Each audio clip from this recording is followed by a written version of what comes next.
Hello, good morning student. कल अपन पढ़े थे अणु संख्या गुणधर्म, उसमें पहला पॉइंट पढ़े थे क्वथनांक में उन्नयन। आज हमारा दूसरा पॉइंट है अणु संख्या गुणधर्म का हिमांक में अवनमन।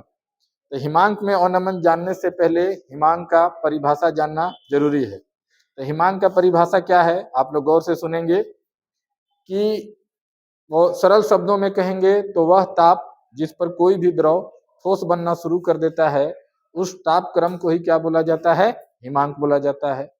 और जब आप हिमांक में अवनमन चैप्टर को पढ़ते हैं, विलियन चैप्टर को पढ़ते हैं और वहां हिमांक का परिभाषा पढ़ते हैं, तो कुछ इस प्रकार से पढ़ते हैं कि हिमांक वह ताप है या हिमांक वह ताप क्रम है जिस ताप क्रम पर किसी द्रव प्रवस्था और ठोस प्रवस्था का वाष्प दाब समान होता है। ठीक है, एक बार इसको रिपीट कर लीजिए। हिमांक वह ताप क्रम है जिस ताप क्रम पर किसी द्रव प्रवस्था और उसके ठोस प्रवस्था का वाष्प दाब एक समान होता है, उस ताप क्रम को ही हिमांक कहा जाता है। जैसे कोई निकाय है, लिक्विड फॉर्म में है, उसके ताप क्रम को आप कम करते जाइए, कम करते जाइए, अर्थात उससे उष्मा बाहर निकालते जाइए, बाहर निकालते जाइए, एक ऐसी स्थिति आएगी कि वह ठोस अवस्था में परिवर्तित होना शुरू कर देता है। तो जिस ताप क्रम पर वह द्रव ठोस अवस्था में परिवर्तित होना शुरू कर देता है, उसी को हम बोलते हैं हिमांक में अवनमन। क्षमा कीजिएगा, हिमांक बोलते हैं। अब हिमांक में अवनमन के कॉन्सेप्ट को हम समझने का कोशिश करते हैं। जो शुद्ध विलायक है उसका हिमांक और जो विलयन का हिमांक है, दोनों में अंतर होता है। तो अक्सर हम देखते हैं कि शुद्ध विलायक के तुलना में विलयन का जो हिमांक है वो कम होता है। इस अंतर को ही क्या बोला जाता है, हिमांक में अवनमन बोला जाता है। अब ऐसा क्यों होता है कि जैसे मान लीजिए कोई शुद्ध विलायक है, उदाहरण के तौर पर अगर जल देखेंगे तो कमरे के तापमान पर उसका वाष्प दाब कुछ और है, और जब उसी विलायक में जब कोई अवाष्पित विलेय मिला दिया जाता है तो कमरे के तापमान पर उसका वाष्प दाब विलायक की तुलना में कम होता है। तो उस वाष्प दाब में कमी आने के कारण उसका ठोस में बदलने का टेम्परेचर भी क्या होता है, डाउन जाता है। तो इसी घटना को क्या बोला जाता है, हिमांक में अवनमन बोला जाता है। सरल शब्दों में शुद्ध विलायक के हिमांक और विलयन के हिमांक में अंतर को ही क्या कहा जाता है, हिमांक में अवनमन कहा जाता है। जब भी किसी शुद्ध विलायक में अवाष्पित विलेय मिला दिया जाता है तो उसके वाष्प दाब में कमी आती है, और जब कमी आती है तो अब जो वह द्रव है न्यूनतम ताप पर जाकर ठोस में परिवर्तित होना शुरू होता है। इसी चेंजेज को, इसी परिवर्तन को हिमांक में अवनमन बोला जाता है। अगर हिमांक में अवनमन की घटना को हम ग्राफीय अध्ययन करें तो बड़ी आसानी से हम समझ पाएंगे। तो देखिएगा, जो हमारी परिभाषाएं थी कुछ ऐसी है, आगे देखेंगे। ये देखिए, और ये जो हमारा ग्राफ है कुछ ऐसा है। जो ये ग्राफ आपको दिख रहा है ये शुद्ध विलायक के लिए है, और ये जो मतलब जो CBDA वक्र है ये जो है शुद्ध विलायक के लिए है, और EDA वक्र जो है वो विलयन के लिए है। तो विलयन और विलायक में थोड़ा सा अंतर समझिए। शुद्ध विलायक जब उसमें विलेय नहीं डाला गया है, और जब उसमें कोई विलेय डाल दिया गया है, यहाँ पर अवाष्पित विलेय की बात किया जा रहा है। तो जब शुद्ध विलायक में अवाष्पित विलेय डाल दिया गया है तब उसको हम क्या कहेंगे, विलयन कहेंगे। तो अब यहाँ पर थोड़ा सा समझने का कोशिश करते हैं। जैसे हम विलायक के रूप में अगर बात कर रहे हैं, जल का बात कर रहे हैं, तो कमरे के तापमान मतलब 25 डिग्री सेल्सियस पर जो उसका वाष्प दाब है 23.8 मिलीमीटर मर्क्यूरेट है। कितना है, 23.8 मिलीमीटर मर्क्यूरेट है। अब क्या करना है कि शुद्ध विलायक को हमको ठोस अवस्था में परिवर्तित करना है। मतलब जब ठोस अवस्था में परिवर्तित करना है तो इसका वाष्प दाब जो है, अभी चूंकि द्रव है, जो जल है द्रव है, अब इसको ठोस में बदलना है, मतलब बर्फ में बदलना है। तो हमको एक ऐसे वाष्प दाब पर जाना पड़ेगा जहां बर्फ का वाष्प दाब अर्थात ठोस का वाष्प दाब और द्रव का वाष्प दाब अर्थात जल का वाष्प दाब बराबर हो। तो उसके लिए आपको उस निकाय से क्या करना पड़ेगा, ताप क्रम को निकालना पड़ेगा, उष्मा को निकालना पड़ेगा। तो जैसा ही आप शुद्ध विलायक से ताप क्रम को कम करते हैं, पॉइंट सी से कम करते करते करते करते जैसा ही आप पॉइंट बी पर आते हैं, तब पॉइंट बी पर एक हमको वाष्प प्रेशर मिलता है 4.58 मिली मर्क्यूरेट मिलता है। कितना मिलता है, 4.58 मिली मर्क्यूरेट वाष्प दाब मिलता है। अर्थात जल का जो वाष्प दाब है और यहाँ से जो जल बर्फ में बदलना शुरू करेगा अर्थात ठोस अवस्था में बदलना शुरू करेगा, तो इस पॉइंट पर द्रव प्रवस्था और ठोस प्रवस्था का वाष्प दाब बराबर होगा। अर्थात यहाँ पास अगर जल का वाष्प दाब 4.58 मिलीमीटर मर्क्यूरेट है, तो यहाँ पास उसके ठोस अवस्था अर्थात बर्फ का भी वाष्प दाब 4.58 मिली मर्क्यूरेट होगा। क्लियर है? अर्थात इस वाष्प दाब पर द्रव और ठोस सह अस्तित्व में देखे जाएंगे। मतलब जब द्रव और ठोस का वाष्प दाब इक्वल होता है उस समय उस निकाय का टेम्परेचर जो होता है 0 डिग्री सेल्सियस होता है। और यहाँ बिंदु बी से और टेम्परेचर को डाउन करते गए तो यहाँ आते तक जो आपका द्रव है पूर्णतः ठोस में परिवर्तित हो जाएगा। अब कंडीशन दूसरे ओर हम जाते हैं कि जब उस शुद्ध विलायक में अवाष्पशील विलेय मिला दिया गया। क्या मिला दिया गया? अवाष्पशील विलेय मिला दिया गया। कहने का मतलब है कि ये जो है एक पात्र है, पहले इसमें केवल जल था और जल का जो वाष्प दाब था 23.8 मिलीमीटर मर्क्यूरेट था। इसके टेम्परेचर को डाउन किया गया। टेम्परेचर जैसा ही 0 डिग्री सेल्सियस पहुंचा तो इसका वाष्प दाब जो है 4.58 मिलीमीटर मर्क्यूरेट हो गया। इस वाष्प दाब और इस टेम्परेचर पर जो द्रव है ठोस में बदलना शुरू कर देता है। अर्थात ठोस का और द्रव का दोनों का वाष्प दाब 0 डिग्री सेल्सियस पर एक बराबर होता है। ये बात क्लियर हो गया। अब जैसा ही इसमें अवाष्पशील विलेय मिला देते हैं, अवाष्पशील विलेय में वो कुछ भी हो सकता है। आपका यूरिया ले सकते हैं अवाष्पशील विलेय के रूप में, आप शुगर ले सकते हैं अवाष्पशील विलेय के रूप में, और भी कोई विलेय ले सकते हैं। जैसा ही इसमें डालेंगे तो यहाँ पास विलेय की कणों की संख्या क्या हो जाएगी? बढ़ जाएगी। अतिरिक्त कण यहाँ बढ़ जाएंगे।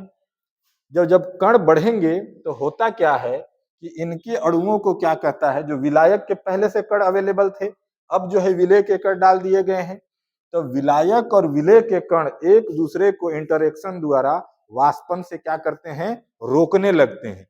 जब रोकने लगेंगे तो उसका वाष्प दाब क्या हो जाएगा? कम हो जाएगा। तो वही कमरे के तापमान पर लगभग जो वाष्प 23.8 मिलीमीटर मर्क्यूरेट था वो गिरकर कुछ और हो जाता है, 23 से नीचे चला जाएगा, 23.5 हो जाएगा या कुछ और हो जाएगा, पर 23.8 नहीं रहेगा। ठीक है, इस पॉइंट पर आप देखेंगे तो है ना, मतलब इस पॉइंट पर जो है जो ये वाष्प दाब है इससे कम हो जाएगा। किसका? विलयन का। जब विलायक का था तब उसका इतना था, जब विलयन बना दिया गया तो उसका वाष्प दाब कम हो गया। जब वाष्प दाब कम हो गया तब विलयन को जब ठोस अवस्था में परिवर्तित करना आप सोचेंगे तो क्या होगा? पुनः तापक्रम को क्या करना पड़ेगा? आपको डाउन करना पड़ेगा। क्या करना पड़ेगा? डाउन करना पड़ेगा। मतलब इससे ऊष्मा को क्या करना पड़ेगा? बाहर निकालना पड़ेगा। तो ऊष्मा बाहर कैसे निकलेगा?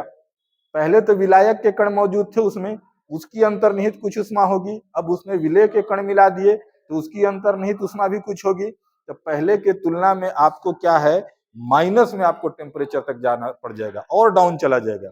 पहले 0 डिग्री सेल्सियस तक जैसा ही पहुंचते थे तो इस वाष्प दाब पर जो शुद्ध विलायक था वो ठोस बनना शुरू हो रहा था। लेकिन जब वही विलायक विलयन में आ गया, वाष्प दाब में कमी आ गई, तो उसको ठोस होने के लिए पहले की तुलना में उसमें ज्यादा नीचे तक ऊष्मा को निकालना पड़ेगा। और ये ऊष्मा जो अब जो मतलब विलयन जो है उसका वाष्प दाब जब 4.5 मिलीमीटर मर्क्यूरेट होगा तब यहाँ से वो क्या करना शुरू करेगा? ठोस बनना शुरू करेगा। पहले बिंदु बी से ही शुरू था, अब क्या बिंदु बी से शुरू हो रहा है। पहले वाष्प दाब कितना था विलायक के लिए? 4.85 मिलीमीटर मर्क्यूरेट पर ही वो क्या ठोस बनना शुरू कर दिया था। अब जो है 4.50 मिलीमीटर मर्क्यूरेट पर वाष्प दाब ठोस बनना शुरू कर दे रहा है। तो 4.58 आने के लिए आपको टेम्परेचर 0 डिग्री सेल्सियस तक जाता था, लेकिन 4.50 मिलीमीटर मर्क्यूरेट आने के लिए अब टेम्परेचर 0 से -1.86 डिग्री सेल्सियस नीचे जाएगा। तो क्या सर ये जो अंक है क्या स्थिर है, इतना ही जाएगा? तो इतना नहीं जाएगा। किस पर डिपेंड करता है? विलेय की मात्रा पर, आप कितना डाले हैं। अगर विलेय की मात्रा 1000 ग्राम विलायक में 1 मोल है, तो वैसे स्थिति में टेम्परेचर -86 डिग्री सेल्सियस तक जाएगा। और अगर मात्रा को बढ़ा दिया जाएगा तो ये और ऋणात्मक होगा। तो आप सरल शब्दों में देखिए कि पहले जब शुद्ध विलायक था तो कितने डिग्री सेल्सियस पर वो ठोस बनना शुरू हो गया था? 0 डिग्री सेल्सियस पर। जब उसमें अवाष्पशील विलेय मिला दिया गया तो उसके वाष्प दाब में कमी आया तो वो अब कितने पर बर्फ ठोस बनना शुरू कर रहा है? -1.86 डिग्री सेल्सियस पर। इसी घटना को क्या बोला जाता है? हिमांक में अवनमन 0 से भी कम हो रहा है। अवनमन मतलब ही है गिरावट। क्या है अवनमन? मतलब ही क्या है? गिरावट है। अगर जल के अलावा किसी अन्य विलायक का बात करें और उस समय उसको मान ले कि उसका जो टेम्परेचर है विलायक का, ठोस बनने का जो हिमांक बिंदु है वो T1 है और विलयन का हिमांक बिंदु जो है वो क्या है? T2 है। तो हिमांक में अवनमन जो हो जाएगा डेल TF बराबर वो आपका हो जाएगा T2 माइनस क्या हो जाएगा? T1 हो जाएगा। समझ रहे हैं बात को आप? इस अंतर से ही आप क्या करते हैं? हिमांक में अवनमन को बढ़िया से समझ पाते हैं। इसका टोटली ग्राफीय अध्ययन को आप पढ़ेंगे तो टोटली चीज आपको हूबहू है समझ जाएगा और एग्जाम में आप लिख पाएंगे। ये एग्जाम में निश्चित 4 या 5 नंबर का आपका आएगा। आगे देखिए, आगे देख लीजिए। जो हिमांक में अवनमन है उसको डेल TF से डिनोट करते हैं। T2 माइनस दोनों हिमांक बिंदुओं के अंतर को ही क्या बोला जाता है? हिमांक में अवनमन बोला जाता है। ठीक है। प्रयोगों द्वारा यह निष्कर्ष निकाला गया है कि हिमांक में अवनमन क्या प्रभावित होगा? प्रभावित होने का आशय है कि हम जब शुद्ध जल का उदाहरण के तौर पर लिए और विलेय की मात्रा को 1 मोल रखे तो जो टेम्परेचर गया था ठोस बनने का -1.86 डिग्री सेल्सियस गया था। तो क्या ये निश्चित है? तो नहीं है निश्चित। ये किस पर डिपेंड करता है? विलयन की मोललता पर। मतलब जितना ज्यादा डाला जाएगा वो टेम्परेचर उतना ही डाउन जाएगा। ठीक है। इसलिए कहते हैं कि प्रयोगों द्वारा यह देखा गया है कि हिमांक में अवनमन जो है विलयन के मोललता के क्या होता है? समानुपाती होता है। क्या होता है? समानुपाती होता है। अर्थात आपको पहले भी पढ़ाया गया है डेल TF समानुपाती विलयन की मोललता m। और जब भी समानुपाती का चिन्ह हटता है तो क्या लगता है? एक समानुपातिक नियतांक लगता है। इस समानुपातिक नियतांक को हम क्या दर्शाए हैं? यहाँ पास KF से डिनोट किए हैं। तो ये क्या हो जाएगा? KFM हो जाएगा ना। अब देखिएगा इस KF को हिमांक अवनमन स्थिरांक या मोलल क्रायोस्कोपी स्थिरांक कहते हैं। क्या कहते हैं? हिमांक अवनमन स्थिरांक या मोलल क्रायोस्कोपिक स्थिरांक कहते हैं यदि मोललता विलयन की मोललता 1 हो। ठीक है। यदि विलयन की मोललता क्या हो? 1 हो। तो थोड़ा सा देखिएगा 1 कब होगा? देखिएगा विलयन की मोललता 1 कब होगा?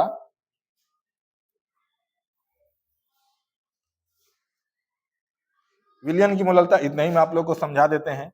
मोललता 1 होने की बात कही जा रही है। कितनी होने की बात कही जा रही है? 1 की। 1 कब होता है? देखिएगा मोललता का फार्मूला आप पढ़ के आए हैं WB/MB गुणे 1000 बटे क्या हो जाएगा? WA हो जाएगा। ठीक है। आप ये भी जानते हैं कि WB/MB बराबर क्या होता है?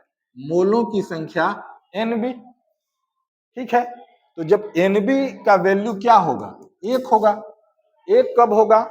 जब दिए गए विलेय का अणु भार और जो मात्रा भौतिक तुला से डाल के विलायक में डाले हैं दोनों की मात्रा इक्वल होगी। तो मान लीजिए कि 40 ग्राम अगर आप भौतिक तुला से विलेय की मात्रा डाले हैं तो उसका अणु भार भी अगर 40 होगा तो 40 से कम 40 कट जाएगा तो मोलों की संख्या कितना होगा? 1 होगा। जब यहाँ 1 हो गया तब यहाँ क्या हो जाएगा? ये वाला भी मात्रा आपको कितना लेना पड़ेगा? 1000 लेना पड़ेगा। तो ये कट जाएगा तो 1 के कम क्या हो जाएगा? 1 हो जाएगा। ठीक है। अब बात यह है कि सर क्या ये जरूरी है कि जितना विलेय की मात्रा लिया जाएगा उसके अणु भार के तुलना में लिया जाएगा?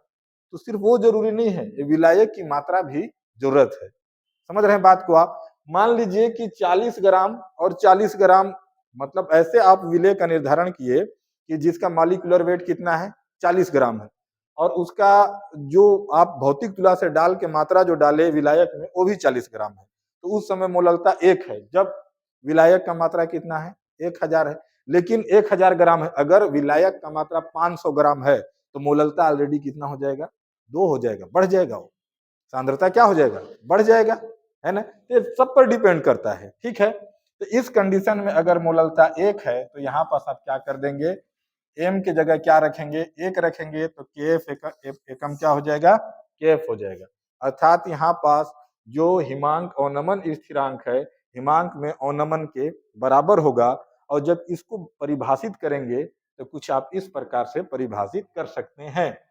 कैसे कर सकते हैं, किसी विलयन का मोलल हिमांक अवनमन स्थिरांक अर्थात के एफ, ठीक है, विलायक में हुई उस कमी के, विलायक के हिमांक में हुई उस कमी के बराबर होता है जो 1 मोल अवाशशील को 1000 ग्राम विलायक में घोलने पर प्राप्त होता है।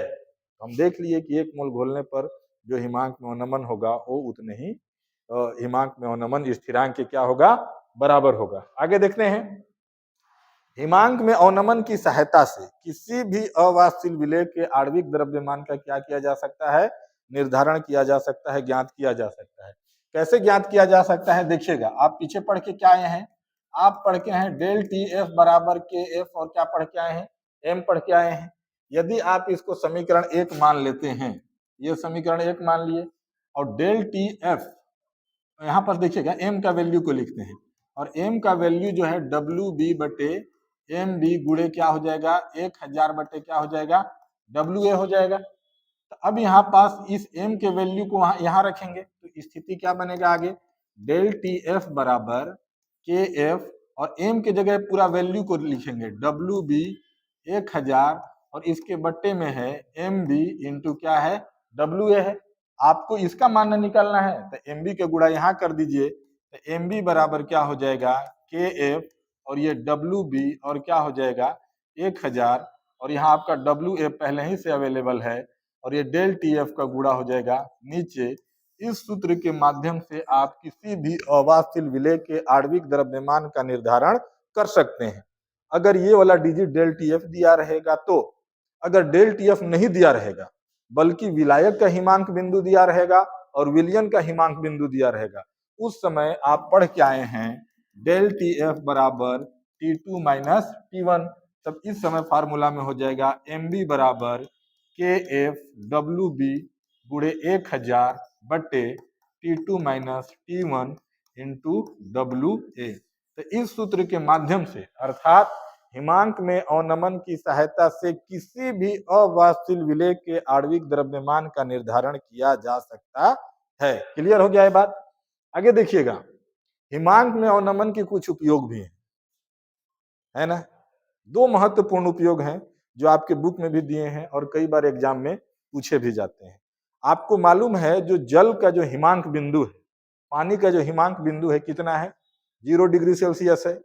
जो ठंडे प्रदेश हैं, जो हिमालय के तली क्षेत्र में है, तराई क्षेत्र में जो प्रदेश है हमारे, जैसे कश्मीर, लद्दाख और ये सब उत्तराखंड, हिमाचल प्रदेश वगैरह जो है, वहां का टेम्परेचर कई जगहों पर जो है 0 से नीचे रहता है, ठीक है। गाड़ी के रेडिएटर में आप लोग क्या डालते हैं, पानी डालते हैं, समझ रहे हैं बात को। तो जो ठंडे प्रदेशों में जो कार है वहां पास क्या है, पानी 0 डिग्री सेल्सियस पर क्या हो जाएगा, बर्फ हो जाएगा, तो रेडिएटर तो क्या हो जाएगा, ब्लॉक हो जाएगा। तो कूलेंट के साथ उसमें एथिलीन ग्लाइकॉल मिलाया जाता है। क्या मिलाया जाता है, एथिलीन ग्लाइकॉल मिलाया जाता है। तो अब एथिलीन ग्लाइकॉल जैसा ही उसमें मिला दिया जाएगा तो पानी के हिमांक को क्या कर देगा, कम कर देगा। जो पानी 0 डिग्री सेल्सियस पर बर्फ बनना शुरू कर दे रहा था, अब अगर 1 मोल डाले हैं, अगर 1 मोल का कॉन्सेप्ट लिए हैं तो -1.86 डिग्री सेल्सियस पर बनेगा। लेकिन अगर उस ठंडे प्रदेश का टेम्परेचर ही -10 है तो आपको -10 से कम करना होगा, -12 तक जाना होगा पानी को बर्फ बनने का बिंदु। तो आपको इथिलीन ग्लाइकॉल की मात्रा और डालना पड़ेगा, या ऐसे और भी अवाशशील विलेय हैं तो उनकी मात्रा को आपको क्या करना पड़ेगा, बढ़ाना पड़ेगा। दूसरा एक महत्वपूर्ण उपयोग है कि ठंडे प्रदेशों में कभी बर्फबारी की वजह से सड़कें भी क्या हो जाती है, जाम हो जाती है। तब बर्फ को तो आसानी से तोड़ना फोड़ना ये सब सरल काम नहीं है, तो कई बार ऐसा किया जाता है कि वहां पास नमक का घोल डाला जाता है। तो नमक का घोल जैसा ही उसमें जाएगा तो बर्फ जो है, जो जल है वो 0 डिग्री सेल्सियस से बर्फ बनना शुरू किया है, और 0 से नीचे है, मान लीजिए -3 या -4 डिग्री सेल्सियस हो गया है, तो टोटली क्या हो गया, बर्फ हो गया, अर्थात ठोस हो गया है। लेकिन जैसा ही उसमें वहां के टेम्परेचर के अनुसार अवाष्पित विलय मिलाया जाएगा, नमक वगैरह मिलाया जाएगा, जैसे कैल्शियम क्लोराइड वगैरह मिलाया जाएगा, तो उसके टेम्परेचर को क्या कर देगा। मान लीजिए कि -3 था जब सड़कों पर बर्फ जमा था, तो अब जैसा उसमें नमक डाले तो वहां का टेम्परेचर अब क्या कर दिया, -4 या -5 कर दिया। हिमांक में अवनमन, तो -4 या -5 कर दिया, तो अब तो बर्फ तुम्हारा 0 पर बर्फ नहीं बनेगा, तो जैसा ही पिघल कर क्या हो जाएगा, बह जाएगा। आप खुद देख सकते हैं कि घर में जो रेफ्रिजरेटर है उसका जो फ्रीजर के अंदर जो आप बर्फ जमाए हैं उसमें आप नमक डाल के देखिएगा, आसानी से तुरंत पिघल जाएगा, है ना, बड़ी आसानी से पिघल जाएगा। ठीक है, तो ये हिमांक में अवनमन जो सिद्धांत है इसका उपयोग है। इस प्रकार अणुसंख्यक गुणधर्म का पहला पाठ क्वथनांक में उन्नयन हम पिछले वीडियो में कंप्लीट किए थे, और हिमांक में अवनमन हम इस वीडियो में कंप्लीट किए हैं। इसके बाद अणुसंख्यक गुणधर्म 2 बच जा रहे हैं, जो आने वाले वीडियो में उसको भी कंप्लीट करेंगे। धन्यवाद।